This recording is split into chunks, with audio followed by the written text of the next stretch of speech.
Karena di tingkat SMA misalnya, itu pembelajaran TIK dihilangkan. Sementara seperti tadi, era 4.0 digaungkan, tapi pembelajaran TIK dihapuskan di pembelajaran di SMA. Bagaimana menurut Bapak? Mungkin seperti itu dulu, Pak. Oke. Baik, Pak Galih Ginanjar, ada 2 pertanyaan tadi. Yang pertama adalah peran pemerintah untuk menunjang pembelajaran 4.0, dan saat ini di SMA memang di kurikulum tidak ada lagi mata pelajaran TIK sehingga dikatakan hilang begitu. Dan juga sekarang tuntutannya malah ke arah TIK lebih tinggi. Ini bagaimana? Baik, ini akan dijawab oleh kedua pembicara, tapi yang pertama dulu kami persilahkan kepada Prof. Syawal, meskipun di perjalanan menuju airport atau mungkin sudah di airport, untuk memberikan tanggapan pertanyaan dari Bapak Galih Ginanjar dari Nusa Tenggara Barat beliau, Bapak. Terima kasih. Baik, terima kasih Mas Moderator. Nah, pertama soal peran pemerintah dalam era RI 4.0 itu. Saya kira kita ketika bicara profesionalisme guru tadi, saya memang terus terang saja, dengar ya Mas Moderator ya? Dengar loh, dengar loh. Saya terus terang memang tidak fokus pada peran pemerintah. Bukan berarti peran pemerintah tidak ada. Kan coba dilihat sekarang kalau diikuti di berbagai kementerian, bagaimana mendorong perubahan akibat RI 4.0 itu memang sudah ada. Betapapun mungkin Mas Ginanjar ini maksudnya merasakan belum optimal. Itu harus kita garis bawahi. Belum optimal. Nah, tetapi bukan tidak ada. Tapi mengapa saya tidak fokus tentang hal itu? Karena saya tadi selalu bilang, udahlah kita mulai dulu dari kita, dari guru gitu. Kan lebih cepat kan perubahan itu akan terjadi bila mulainya dari guru gitu. Jadi saya bukan tidak ingin membahas soal peran pemerintah, tapi saya lebih fokus bagaimana kita start dari kita saja dulu. Bahkan saya tadi guyonannya, udahlah nggak usah kita urusi lah yang lain dulu, biarlah kita urusi dulu guru. Walaupun supaya efektif ya peran pemerintah amat sangat menentukan dimanapun itu. Itu yang pertama. Yang kedua, didorong untuk IT tapi berbasis digital, tapi pembelajaran IT di SMA dihilangkan. Nah, menurut saya ini yang mungkin keliru. IT dalam pembelajaran itu sudah embedded menjadi alat. Tanpa kecuali mapel, tanpa seluruh mapel wajib menggunakan IT. Karena itu bagian dari metodologi, bagian dari sarana pendidikan sekarang. Lihat aja sekarang seperti yang tadi. Dulu kita nggak kenal daring. Seluruhnya luring semuanya. RPP yang dibuat guru itu semuanya dulu luring, tatap muka. Tapi dengan datangnya COVID, kita segera menjadi daring ke digital system. Jadi dia tidak perlu berdiri sendiri, tapi seluruh mata pelajaran wajib guru IT di bidangnya. Yang benar seperti itu gitu. Jadi nggak ada lagi secara terpisah dipelajari IT di sana, terus ada mata pelajaran matematika, nggak seperti itu lagi pendekatannya. Jadi IT itu sudah menjadi bagian yang tidak terpisahkan dari sebuah proses belajar mengajar. Jadi tidak ada dikatakan itu tidak ada lagi mata pelajaran. Tidak seperti itu. Tapi seluruh mata pelajaran wajib menggunakan itu. Itu makanya saya bilang tadi, guru-guru yang tidak bisa IT memang akan dipinggirkan, tidak dipakai nanti gitu loh. Guru nggak bisa diganti, tapi guru yang tidak bisa IT memang akan diganti. Gitu. Oleh karena itu sekarang paradigmanya berubah, bahwa IT itu menjadi bagian dari seluruh pembelajaran untuk seluruh mata pelajaran.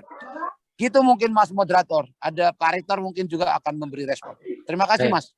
Baik, terima kasih Prof. Syawal atas jawabannya. Monggo Pak Profesor Dr. Sufyan Hanif untuk memberikan yang pertama tadi apa? Yang pertama peran pemerintah untuk menunjang pembelajaran 4.0, kemudian yang kedua peran pemerintah dalam menunjang pembelajaran 4.0. Pembelajaran apa? 4.0, disrupsi. Oh, disrupsi. 10.30 kita boarding. Mata pelajaran TIK sekarang di SMA hilang. Sekarang jam 10 kan? Monggo, Pak. 30 menit lagi. Terima kasih. Saya rasa memang konsep ya pemerintah ketika belum terjadi pandemi tentunya ya lebih banyak diarahkan pada penguatan dalam capaian pembelajaran di era 4.0 ya. Tapi kalau ditanya peran itu ya saya rasa sangat relatif lah, sangat relatif. Kalau tadi Pak Syawal mengatakan belum optimal ya, saya mengatakan relatif sekali ya. Karena bagaimanapun tadi berawal dari kesalahan-kesalahan pemaknaan terhadap konsep pendidikan itu yang itu akan berimbas pada kebijakan yang ditentukan. Ya. Jadi sebetulnya ketika arah pendidikan kita menuju pada era industri 4.0 itu mulai dari semua komponen di perguruan tinggi. Jadi sudah ada rambu-rambu bagaimana kurikulum itu disesuaikan dengan kebutuhan era industri ke depan, kemudian di sekolah-sekolah ya di tingkat menengah lanjut atau atas itu juga sama sebetulnya, mencetak para lulusan-lulusan di tingkat SLTP, SLTA itu yang tentunya sudah dikenalkan pengetahuan terkait dengan perkembangan kemajuan iptek, yang satu diantaranya adalah teknologi informasi. Kalau kita melihat tadi bahkan sekolah dasar ya, sekolah menengah pertama atas itu sudah banyak para siswa itu dengan otodidak belajar sendiri itu bisa menguasai, meskipun itu tanpa ada kejelasan teori yang ada ya, yang mereka terbiasa sudah. Maka ketika ada pandemi pembelajaran daring, sebenarnya bagi mahasiswa itu tidak menimbulkan masalah serius. Masalah serius itu ketika itu terjadi di luar Jawa, terjadi di Indonesia bagian timur yang kesulitan sinyal, ya tidak ada sinyal dan lain sebagainya. Ada cerita seorang siswa sampai naik di atas pohon dan akhirnya jatuh meninggal itu ya, gara-gara mencari sinyal. Nah itu pun juga sebetulnya belum karena kita bicara 4.0, tapi saudara-saudara kita di negara kita di bagian timur itu mungkin masih 2.0. Nah, saya yang sudah menjelajah itu banyak desa yang tertinggal, belum ada listrik ya, di tengah hutan, apalagi di pulau-pulau yang penduduknya masih sangat langka ya. Itu jadi persoalan tersendiri, dan tentunya memang 4.0 itu ya bagi lembaga pendidikan yang ada di kota-kota ya, yang ada di daerah-daerah yang memungkinkan. Jadi bagaimana peran pemerintah ya sudah kita lihat, tapi belum maksimal ya, atau mungkin sangat relatif tadi, tergantung dari daerahnya, yang perlu harus ada dorongan lagi supaya perannya lebih ditingkatkan. Kemudian ya memang TIK sudah dihapus itu di mata pelajaran. Tentunya ini juga tidak sesuai dengan arah tujuan menghadapi pendidikan kerangka abad 21 tadi ya. Tentunya justru siswa harus diberi ruang yang cukup ya untuk memahami TIK, teknologi informatika dan komunikasi, ini yang sangat penting dalam mencapai tujuan ke depan, terutama di bidang pendidikan ya. Jadi guru kalau tidak menguasai otomatis akan kalah dengan siswanya. Maka guru harus lebih tahu dan siswa diberi ruang yang cukup untuk belajar TIK itu. Karena ini sangat penting. Sebagai satu alat, sebagai satu tool ini ya, untuk mencapai sebuah kemajuan, ya, maka TIK itu sebagai alat itu harus dikuasai dulu. Ya, serasa itu, makasih. Nggih, terima kasih Prof. Sofyan atas jawabannya. Sebagai informasi saja Bapak Ibu, kemarin baru saja sekitar hari Jumat kemarin, Kementerian Kebudayaan merilis informasi bahwa lamanya peserta didik untuk menyusul ketertinggalan pembelajaran COVID ini, menurut analisisnya Kemenristek, ini Pak Iwan yang menyampaikan, Pak Direktur Jenderal GTK, adalah 9 tahun lamanya bagi peserta didik untuk menyusul ketertinggalan pembelajaran akibat pandemi COVID. Ini dirilis oleh Tribun.com atas pernyataan Kemenristek oleh Pak Iwan ini terkait pola pembelajaran jarak jauh sekarang, dan harapannya setelah proses vaksinasi ini berjalan dengan lancar, akan dimulai secara bertahap, kalau bisa ya perkuliahan atau pembelajaran secara tatap muka kembali akan dimulai. Ini ada antrian 3 pertanyaan. Nah, ini pas nanti 4 ini. Yang pertama Pak Sugiarto, yang kedua Ibu Umiatun, dan yang ketiga Ibu Sri Puji Rahayuningsih. Nah, pertama dulu kepada Pak Sugiarto, mohon di-unmute, perkenalkan dari mana dan silahkan pertanyaannya secara langsung. Silahkan, Assalamualaikum. Pak. Terima kasih Bapak. Assalamualaikum warahmatullahi wabarakatuh. Yang terhormat Prof. Syawal dan Prof. Sofyan. Terima kasih sekali Bapak. Kami di sini seperti tadi disampaikan oleh Bapak Habib serasa dihakimi di dalam ruang ini. Dan yang perlu kita lakukan bersama memang kita harus hijrah ke kuadran yang pertama, yaitu menjadi guru yang benar-benar guru. Dan saya ingin bertanya kepada Bapak berdua, di mana pendidikan dasar yang kita temukan memang banyak sekali harusnya adalah mengenalkan dirinya, tapi di situ sudah dicekoki atau sudah diberi doktrin-doktrin tentang pemahaman-pemahaman yang cukup luas dan cukup besar, sehingga ini membuat pembelajaran untuk anak didik yang dari dini ini benar-benar berbeda dan kurang tepat tadi disampaikan.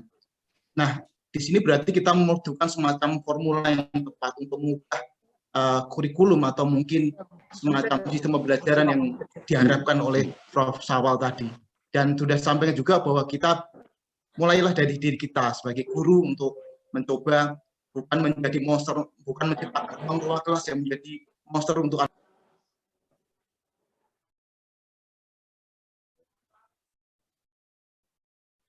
Ke-mute Pak Sugiarto, mic-nya ke-mute. Oke, saya ulangi Bapak. Tadi sempat ada doktrin atau semacam kata-kata yang terulang, yaitu ruang kelas itu kita seakan-akan menciptakan generasi iblis yang pandai. Mudah-mudahan kita bisa mengubahnya itu. Sangat kita menjadi mungkin orang nomor 1 di neraka kalau kita menjadi seperti itu. Mudah-mudahan tidak. Kemudian yang kedua adalah terkait dengan sekolah yang diharapkan adalah merdeka belajar. Mungkin sekolah negeri ini menjadi sekolah yang sedikit ditinggalkan oleh masyarakat, karena masyarakat memilih sekolah swasta yang memikirkan religiusnya yang ditanamkan. Dan sedangkan di sekolah negeri ini religius hanya sekian jam pelajaran dalam satu pelajaran. Mudah-mudahan kita bisa mengimplisnya itu di dalam pembelajaran. Mohon tanggapan terkait dengan itu, dan mudah-mudahan kita bisa bergerak menuju kekuatan yang diharapkan oleh kita semuanya, dan benar-benar diawali dari diri kita. Begitu Prof. Mohon tanggapan dan arahan supaya kami tetap termotivasi dan terus bergerak menuju yang terbaik. Terima kasih. Assalamualaikum warahmatullahi wabarakatuh. Waalaikumsalam warahmatullahi wabarakatuh. Terima kasih Pak Sugiarto atas tanggapan dan pertanyaannya. Yang selanjutnya adalah dari Ibu Umiatun. Monggo unmute, perkenalkan dari mana Ibu, kemudian apa pertanyaannya. Terima kasih atas kesempatannya. Perkenalkan, saya Umiatun, guru SD dari Kecamatan Pulau Kulon, Kabupaten Grobogan. Sebelumnya saya ucapkan terima kasih yang sebanyak-banyaknya kepada Prof. Syawal dan Prof. Hanif yang telah begitu menyemangati kami sebagai mahasiswa PPG, dan alhamdulillah kami jadi semangat Bapak. Jadi tidak sabar untuk mengaplikasikan apa-apa yang kami dapat dari PPG ini untuk diaplikasikan di kelas kami masing-masing. Namun luar biasa. Ada pertanyaan Bapak. Jadi selain semangat untuk mengaplikasikan apa-apa tadi dimulai dari kelas kami, adakah saran dari Bapak untuk kami agar bagaimana tujuan dari revolusi industri 4.0 ini tercapai, mengingat banyak pengaruh dari kelas kami, misalkan maksudnya bagaimana cara agar mengimbas ke orang tua siswa kami, Pak, atau ke guru-guru kami, atau mungkin guru-guru yang sudah profesional dan lupa mungkin, atau guru-guru yang belum profesional. Karena kelas kami di SD ini sangat terpengaruh oleh dua itu, Bapak. Misalkan kita sudah semangat nih di kelas ini, nanti naik ke jenjang lain, ke jenjang berikutnya akan terpengaruh oleh guru yang berikutnya juga, dan orang tua juga sangat berpengaruh. Adakah saran dari Bapak Prof? Gitu. Terima kasih, Pak. Terima kasih Bu Umiatun atas tanggapan dan pertanyaannya. Sekarang yang terakhir Bu Sri Puji Rahayuningsih, dipersilahkan. Terima kasih. Assalamualaikum warahmatullahi wabarakatuh. Saya Sri Puji Rahayuningsih, guru dari SMP Negeri 1 Sukoharjo. Mohon izin bertanya. Agak dikeraskan sedikit. Oke, dikeraskan, ya. Mohon izin bertanya untuk maaf, terutama ini untuk Profesor Syawal. Untuk mencapai kuadran 1, seperti kita ketahui, ketika pelaksanaan awal kurikulum 13, banyak sekali diadakan pelatihan-pelatihan yang notabene biayanya tidak sedikit. Dan sebagai salah satu dari IKA, yang seluruh kabupaten yang menggawangi atau mengawal untuk pelaksanaan kurikulum 13, sepertinya untuk mencapai benar-benar dilaksanakannya 4C, kemudian HOTS, itu di titik paling dasar di kelas itu masih jauh dari yang diharapkan. Nah, di sini sangat butuh benar-benar peran dari pengawas dan kepala sekolah.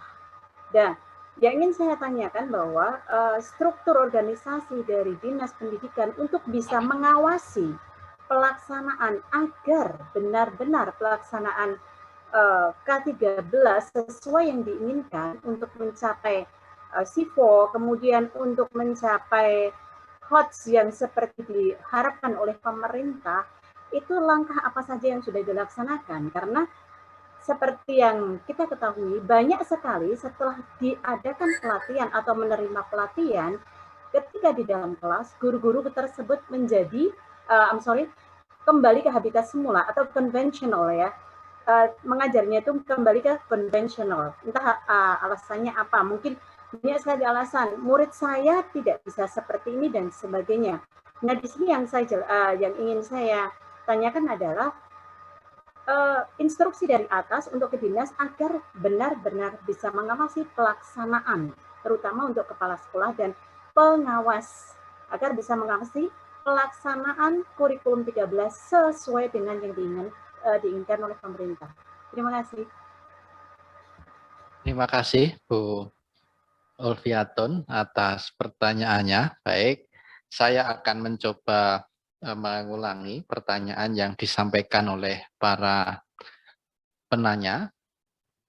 Yang pertama dari Pak Sugiarto tadi, di pendidikan dasar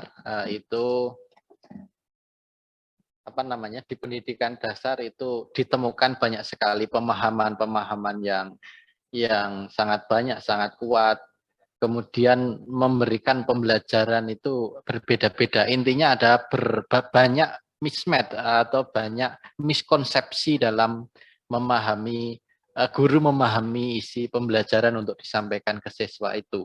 Ini membutuhkan formula yang tepat. Nah, sekiranya seperti apa formula yang tepat untuk dapat memformulasikan itu? Kemudian pertanyaan yang kedua dari Pak Sugiarto tadi adalah di kenyataan sekarang di sekolah-sekolah negeri banyak ditinggalkan. Nah, ini di daerah-daerah perkotaan karena lebih melirik ke sekolah-sekolah swasta yang sudah mulai menanamkan bagaimana pembelajaran religius yang baik, sekolah unggulan, SD, IT, sekolah Islam terpadu, dan lain sebagainya, yang ini menjadi menarik bagi masyarakat meskipun berbiaya mahal anaknya disekolahkan di sana. Ini untuk menanggapi fenomena itu bagaimana. Kemudian dari Ibu Umiatun, ada fenomena kalau dari kelas 1 ke kelas 2 atau kelas 2 kelas 3 ketika berganti guru, nah ini role modelnya berganti sehingga siswanya juga mensikapi itu, terjadi perubahan juga perilaku terhadap diri siswa itu. Nah, itu bagaimana cara untuk mengatasinya supaya pembelajaran atau penanaman karakter atau budi pekerti itu tetap terjaga meskipun gurunya berganti-ganti. Itu intinya begitu. Kemudian dari Ibu Sri Puji Rahayuningsih tadi menyatakan telah banyak sekali pelatihan-pelatihan HOTS yang telah dilakukan di sekolah-sekolah, di guru-guru, pelatihan 4C. Nah, tetapi pada dalam pelaksanaannya guru itu ketika pulang dari pelatihan dan kembali mengajar ya sama saja mengajarnya seperti yang diajarkan lalu-lalu. Nah, dengan alasan ya karena ini siswanya susah untuk mengaplikasikan ini. Di segi lain pengawasan dari kepala sekolah dan pengawas sekolah juga tidak optimal kan begitu. Nah, itu bagaimana langkah-langkah yang tepat supaya memang HOTS dan 4C itu dapat ditanamkan, dilatih guru dan dapat diaplikasikan oleh guru dengan baik. Saya kira itu rangkuman pertanyaan dari ketiga penanya. Yang pertama dulu kami persilahkan kepada Prof. Syawal untuk memberikan tanggapan. Monggo. Baik Mas, saya rangkum saja ya Mas ya menjawabnya ya. Iya Prof. Jadi mungkin saya nanti kadang-kadang ke kontennya, kadang-kadang sistem pelatihannya, kadang-kadang ke prosesnya ya Mas ya.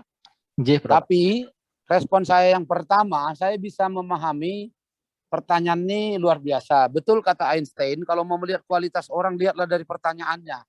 Jadi saya tahu kualitas yang bertanya ini baik, karena pertanyaannya ini sangat-sangat baik gitu. Jadi kalau jawaban itu kan banyak di Universitas Google jawaban itu. Nah sekarang, saya pertama soal konten dulu ini. Ya, kontennya ini kan banyak yang miskonsep. Lalu kalau mau benar-benar kita mau hijrah ke kuadran pertama, itu bukanlah hal yang mudah. Ini memang persoalan-persoalan kita yang klasik. Tapi begini, seluruh persoalan itu, apakah dia itu nanti miskonsep, apakah pendekatannya yang tidak maksimal, salah satu upaya yang bisa dilakukan itu adalah melatih diri sendiri. Jadi pelatihan yang dilakukan oleh vendor, oleh dinas, oleh pemerintah itu dampaknya ada tapi kecil. Yang dahsyat itu dampaknya bila melakukannya oleh diri sendiri. Nah itulah yang dahsyat itu. Nah gimana sekarang kesadaran baru dari guru bahwa kita punya kesadaran untuk melatih diri sendiri. Itulah sebabnya kalau dilatih dipanggil pelatihan, nanti balik ke sekolah, balik lagi seperti semula. Karena memang tidak ada motif, tidak ada niatan, tidak ada keinginan yang kuat untuk melatih diri sendiri. Jadi pelatihan yang terdahsyat itu adalah oleh diri sendiri. Nah, formulanya menjadi guru itu kan cuma 4 saja. Siapa sebetulnya guru yang hebat itu? Dia paham betul apa yang akan dimiliki oleh muridnya. Kalau saya guru SD, tamat SD, atau kelas 1 SD itu mestinya bisa apa ya? Berpikirnya kayak apa ya? Bicaranya kayak apa ya? Memperlakukan temannya kayak apa ya? Memperlakukan guru kayak apa ya? Di rumah kayak apa ya? Dengan orang tua seperti apa? Itulah yang dibayangkan oleh guru. Jadi apa mestinya yang dimiliki oleh siswa? Itu yang harus betul-betul. Yang kedua, inilah yang sekarang menjadi masalah kita. Materi apa yang dianggap paling relevan untuk itu. Maka itu tadi saya katakan guru hebat itu mengaktifasi berbagai sumber belajar. Jadi rumusnya yang kedua itu paham betul bahwa untuk mendukung kompetensi itu dibutuhkan materi. Lalu apa triknya? Triknya adalah yang sering kita sebutkan apa yang disebut dengan advance material. Jadi advance materi itu bila mau mengajarkan tentang pertidaksamaan harus tahu sistem bilangan real. Harus tahu misalnya kalkulus, harus tahu geometri, Itu. Jadi kalau mau belajar bilangan real, ngerti persamaan, ngerti geometri. Kira-kira seperti itu. Kalau mau mengajarkan tentang makanan, dia mengerti tentang ilmu gizi. Dia mengerti tentang proporsi makanan. Misalnya seperti itu. Beyond atau advance dari materi itu soal materi. Nah, yang ketiga ini kan soal pendekatannya sekarang. Pendekatan inilah yang perlu lagi-lagi pelatihan oleh diri sendiri, bukan pelatihan yang dilakukan oleh vendor. Dan yang terakhir yang penilaian. Nah, masalahnya sekarang bagaimana mengartikulasi atau mengorkestra peran dari pengawas, kepala sekolah, guru. Nah, kalau kita saling tunggu-tungguan sekarang, terimalah dulu sekarang. Nah, larene melampah terus sakit ram. Gimana, Mas? Dengar nggak suara saya? Terdengar, Prof. Mohon maaf tadi ada yang bicara. Iya, saya soalnya di airport mungkin nggak begitu clear ya kan. Iya, Prof. menunggu boarding. Jadi pesan saya tadi kan yang menarik tadi dari guru itu, cobalah berikan tip kepada kami bahwa supaya kami ini bisa betul-betul tetap atau pindah di kuadran pertama. Tipsnya hanya satu, bisa tidak mulai guru-guru kita ini melakukan pelatihan oleh diri sendiri untuk diri sendiri. Jadi kenapa bisa? Karena sumbernya sekarang sangat banyak gitu. Satu-satunya cara untuk mengatasi sekarang bahwa host tidak jalan, ada miskonsep, jangan berharap pada orang lain. Tetapi cobalah kita mulai dari kita. Setelah itu barulah kita memberdayakan yang lain. Kalau itu formulanya, maka kita bisa mengatur pengawas, kepala sekolah, mengorkestra unsur-unsur yang lain. Tapi bila dari gurunya tidak kuat, maka dia, sekali lagi saya katakan, bagaimana mau menyuruh siswa pembelajar, orang gurunya bukan pembelajar. Itu tadi masalahnya kan gitu. Nah, persoalannya, sehebat apa sekarang kita dari saya untuk melatih diri dan memulai hal-hal baru dalam pembelajaran saya. Itu menjadi kata kuncinya. Makanya inti semua seminar kita hari ini adalah persoalan kesungguhan kita untuk berubah, untuk hijrah tadi. Tadi dari penanya pertama sudah menggaungkan kita wajib hijrah memang, nggak bisa mempertahankan yang sekarang.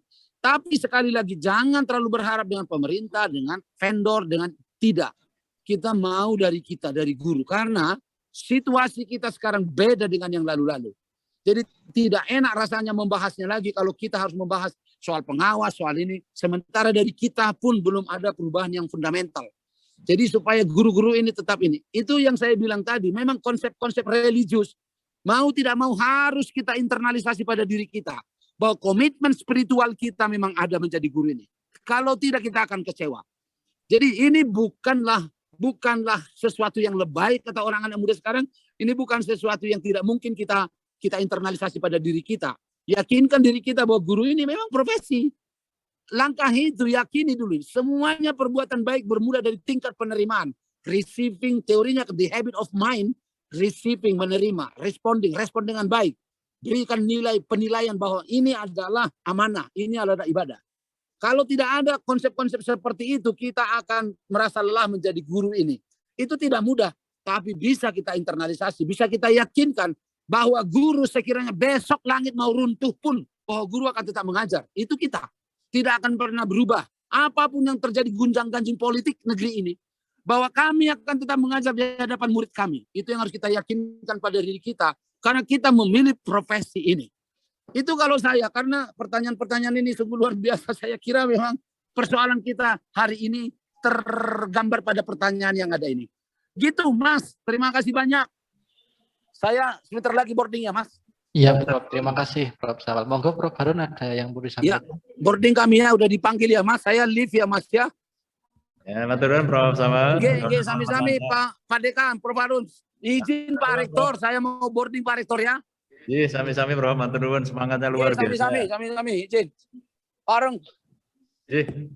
Matur nuwun. Demikian jawaban dari Prof. Syawal Gultom, dan Prof. Syawal Gultom ini hari ini ada agenda kemudian akan melanjutkan penerbangan ke Palembang. Maka sesi dari Prof. Syawal Gultom tadi yang terakhir. Selanjutnya Prof. Sofyan Hanif, apakah dapat mendengarkan? Mana tadi? Win. Halo, Prof. Sofyan Hanif. Oke, Mas. Sudah. Jadi kami persilahkan tanggapan berikutnya ke Prof. Sofyan Hanif, karena Prof. Sofyan Hanif juga sebentar lagi akan ada acara di lantai 7 Gedung Siti Walidah. Monggo Prof. Sofianani.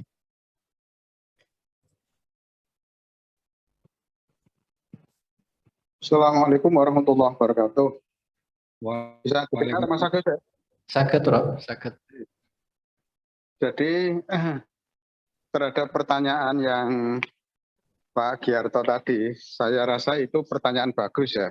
Ini ada satu indikasi yang bisa kita jadikan sebagai bukti sekaligus bahwa ketika sekolah itu menawarkan produk yang di dalamnya mengakomodasi tidak hanya sekedar intellectual question, tapi juga sekaligus menjanjikan bahwa si peserta didik itu memiliki kemampuan atau kekuatan spiritualitas, emosional, sosial, itu pasti banyak diminati orang. Jadi ini tidak bicara sekolah negeri swasta, ya. Sekolah swasta pun yang kemudian berani berpikir berbeda, ya, dan sekaligus juga kembali kepada konsep pendidikan dengan mengedepankan aspek-aspek kultur budaya bangsa kita, aspek-aspek spiritual yang bersumber dari agama, ya. Tadi seperti yang disinggung Prof. Sawal itu sama sebetulnya. Dan ketika sekolah itu hanya menawarkan intellectual question saja, itu akan kering, akan mengalami kekurangan muatan kompetensi, karena justru kompetensi yang diharapkan muncul dari seseorang siswa itu adalah yang bersifat holistik dari 4 kekuatan tadi. Jadi wajar kalau akhirnya kemudian sekolah-sekolah SDIT, sekolah PK, ya, dan yang itu menjanjikan kolaborasi antara nilai-nilai pengetahuan dengan nilai-nilai keagamaan, itu pasti akan diminati banyak orang. Kemudian untuk Bu Umiyati tadi ya, Bu Sri Pujiatningsih, itu hampir sama sebetulnya ketika kita bicara tentang kesadaran kompetensi kita dibutuhkan dalam rangka untuk memberikan pendidikan, pengajaran, pembelajaran kepada peserta didik, dan itu semua kita orientasikan dalam rangka untuk kebutuhan di abad 21, di era disruption misalnya. Itu menjadi sebuah kesadaran, pasti guru itu akan memiliki sense, memiliki motivasi untuk pengembangan diri. Jadi pengembangan diri itu jauh lebih penting daripada saya setuju dengan Pak Sawal, mengikuti pelatihan-pelatihan yang dilakukan oleh siapapun lah, ya.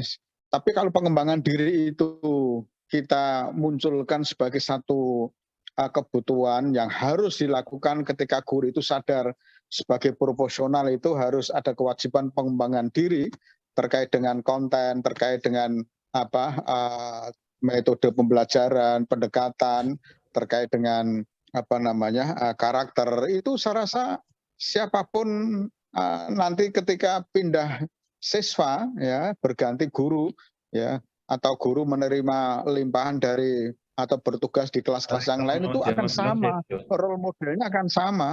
Yang berbeda itu hanya sekedar karakter masing-masing gurunya aja. Mungkin gaya pembelajarnya berbeda, gaya gaya mengajarnya berbeda, ya. Tapi role modelnya secara sama, itu karena tumbuh dari aspek kesadaran diri untuk pengembangan. Meskipun pada saat melakukan pengembangan itu mengikuti pelatihan-pelatihan dilakukan oleh orang lain. Tapi jangan berharap banyak terhadap vendor, terhadap tapi muncul dari dalam diri sendiri. Itu artinya ada kesadaran, bukan paksaan harus ikut mengikuti pelatihan-pelatihan yang dilakukan oleh beberapa pihak itu. Saya rasa itu, ya. Jadi termasuk ketika sudah banyak melakukan HOTS, pelatihan macam-macam, kemudian setelah kembali ke sekolah, artinya kembali lagi ke model lama, ya, tidak pernah diimplementasikan hasil-hasil pelatihan yang ada. Itu karena apa? Karena tadi ya kesadaran diri untuk pengembangan dirinya itu masih kurang. Saya rasa itu, Mas Agus, makasih. Ya, saya live ya. Ada ini tugas yang lain. Prof. Assalamualaikum warahmatullahi wabarakatuh. Waalaikumsalam. Bapak Ibu, demikian jawaban dari kedua narasumber. Mohon maaf untuk sesi yang pertama dari narasumber kedua, dua narasumber kita akhiri karena Prof. Sawal